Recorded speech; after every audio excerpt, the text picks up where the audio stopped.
पेशावर में मछली गेट के करीब 2.5 करोड़ की बैंक डकैती नाकाम बनाने वाला बहादुर पुलिस अफसर एएसआई बहार अली जख्मों की ताब न लाते हुए चल बसा।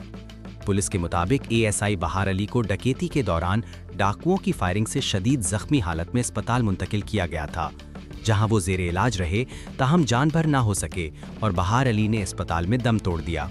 वाकया इस वक्त पेश आया जब मछली गेट के करीब एक बैंक में तकरीबन 2.5 करोड़ रुपए की डकैती की कोशिश की गई।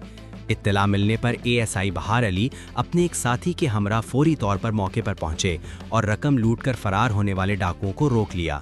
पुलिस के मुताबिक बहार अली ने बहादुरी का मुजाहरा करते हुए मुल्जिमान को रोकने की कोशिश की, जिस पर एक डाकू ने उन पर फायरिंग कर दी। गोलियां लगने से वो शदीद जख्मी हो गए, ताहम उनकी कार्रवाई के बायस बड़ी डकैती नाकाम बना दी गई। पुलिस हुक्काम का कहना है कि एएसआई बहार अली ने फ़र्ज़ की अदायगी के दौरान गैर मामूली जुर्रत का मुजाहरा किया और उनकी कुर्बानी को हमेशा याद रखा जाएगा।